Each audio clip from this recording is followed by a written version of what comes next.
आज हम इस एक्सप्लेनर में एक ऐसी एक्स्ट्राऑर्डिनरी जर्नी को समझेंगे जिसने सिनेमा और पॉलिटिक्स दोनों के इक्वेशंस पूरी तरह से हिलाकर रख दिए हैं। मतलब एक सुपरस्टार एक्टर विजय कैसे उन्होंने अपना पूरा करियर ट्रैजेक्टरी चेंज किया और 2026 में सीधा तमिलनाडु के चीफ मिनिस्टर की कुर्सी तक पहुंच गए।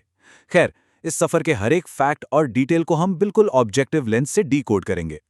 ओके, चलिए जल्दी से देखते हैं आज हमारा रोड मैप क्या होने वाला है। पहले हम सिनेमा से स्टारडम का फेस कवर करेंगे, फिर कैसे एक फैन क्लब कल्याणकारी संस्था बना, उसके बाद राजनीति में उनका कदम, तमिलनाडु की हिस्टोरिकल परंपरा, फिर उनकी पार्टी टीवीके और आखिरी फिल्म, और एंड में बात करेंगे 2026 और नए सीएम की। तो स्टार्ट करते हैं इस कहानी के पहले चैप्टर से, सिनेमा से स्टारडम तक। 1992 और 2021 का ये कॉन्ट्रास्ट बड़ा ही माइंड ब्लोइंग है। सोचिए 1992 में जब उनका डेब्यू हुआ था नालैया थीरपू से, जिसे उनके खुद के फादर ने डायरेक्ट किया था, वो बॉक्स ऑफिस पर बिल्कुल डिजास्टर साबित हुई थी। बहुत हैवी क्रिटिसिज्म मिला था। लेकिन उसके बाद उनका ग्राफ देखिए, 2021 आते आते उनकी फिल्म मास्टर एक ऐसी एक्सपेरिमेंटल ब्लॉकबस्टर हिट बनी जिसने लिटरली कोविड के उस मुश्किल फेज में आधी कैपेसिटी पर चल रहे थिएटर्स को बचा लिया था। What a massive bounce back. लेकिन 2010 के डिकेड में आते आते ना उनकी ऑन स्क्रीन इमेज में एक बड़ा शिफ्ट आने लगा। फिल्में अब सिर्फ प्योर कमर्शियल एंटरटेनमेंट नहीं रही थी।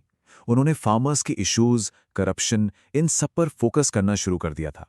मतलब सबकॉन्शियसली ही सही, लेकिन एक फ्यूचर पब्लिक सर्वेंट की फाउंडेशन यहीं से सेट हो रही थी। और यही हमें ले जाता है दूसरे फेज पर, फैन क्लब से कल्याण, एक एंटरटेनर का वेलफेयर की तरफ मूव होना। 2009 एक मेजर टर्निंग पॉइंट था। यहां उन्होंने अपने फैन क्लब्स को विजय मक्कल इयक्कम यानी वीएमआई में ट्रांसफॉर्म कर दिया। ये अब सिर्फ एक फैन क्लब नहीं था, बल्कि एक प्रॉपर फिलैंथ्रोपिक मूवमेंट बन चुका था। इनका स्लोगन बड़ा ही इंस्पायरिंग था, कड़ी मेहनत करो और आगे बढ़ो, तुम कर सकते हो। और इन्होंने प्योरली ग्राउंड लेवल पे काम किया। विजय स्टडी सेंटर्स खोले, फ्री फूड सर्विसेज स्टार्ट की और बड़े स्केल पर ब्लड डोनेशन कैंप्स ऑर्गेनाइज किए।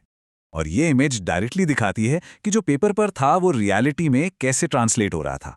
एक तरफ विक्टिम्स को पर्सनली जाकर कंसोल करना और दूसरी तरफ अन्ना हजारे के 2011 वाले लोकपाल मूवमेंट को सपोर्ट करने दिल्ली तक चले जाना। ये एक्शंस क्लियर कर रहे थे कि उनका इन्वॉल्वमेंट अब सिर्फ स्क्रीन तक लिमिटेड नहीं था। चलिए अब देखते हैं इस जर्नी का तीसरा हिस्सा, राजनीति में कदम। 2016 में डीमोनेटाइजेशन पर उनका ये स्टेटमेंट सच में काफी बोल्ड था।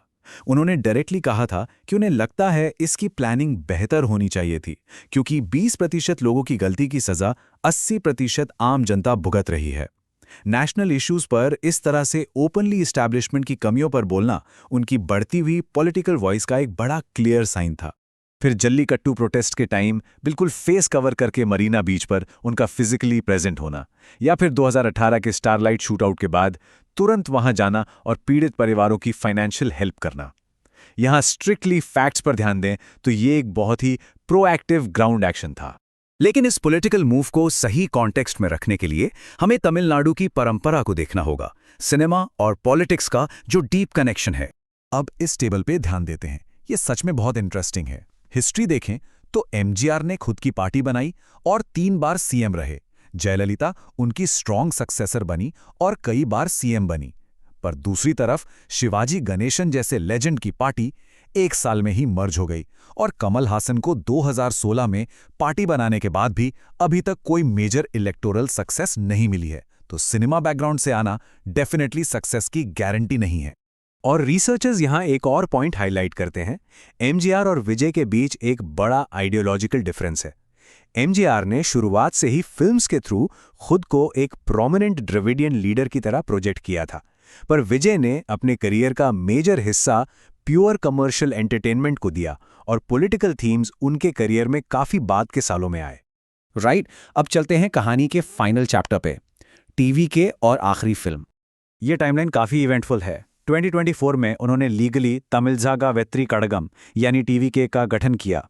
2025 तक आते आते एक तरफ वो पार्टी की फाउंडेशन रख रहे थे और दूसरी तरफ अपनी मैसिव 300 से 500 करोड़ के बजट वाली फिल्म जननायकन का प्रोडक्शन हैंडल कर रहे थे। पर इलेक्शन से ठीक पहले अप्रैल 2026 में उस फिल्म का एचडी फुटेज ऑनलाइन लीक होने की एक बड़ी दुर्भाग्यपूर्ण घटना घटी।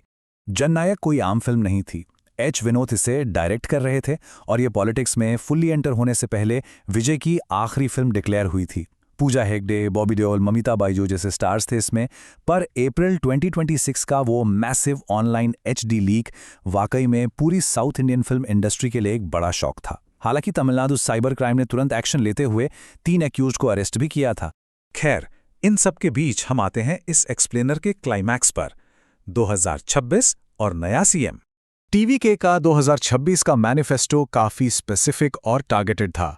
वादे थे हर फैमिली को 200 यूनिट्स फ्री इलेक्ट्रिसिटी, 25 लाख तक का यूनिवर्सल हेल्थ इंश्योरेंस और सबसे इंपॉर्टेंट, स्टूडेंट्स का ड्रॉप आउट रोकने के लिए 15,000 रुपए का एनुअल स्टाइपेंड। इसके साथ ही बजट बैलेंस करने के लिए कुछ स्ट्रेटेजिक कॉस्ट कटिंग मेजर्स भी प्रपोज किए गए। तो सबसे क्रूशियल पॉइंट ये है 2026 के इलेक्शन का रिजल्ट।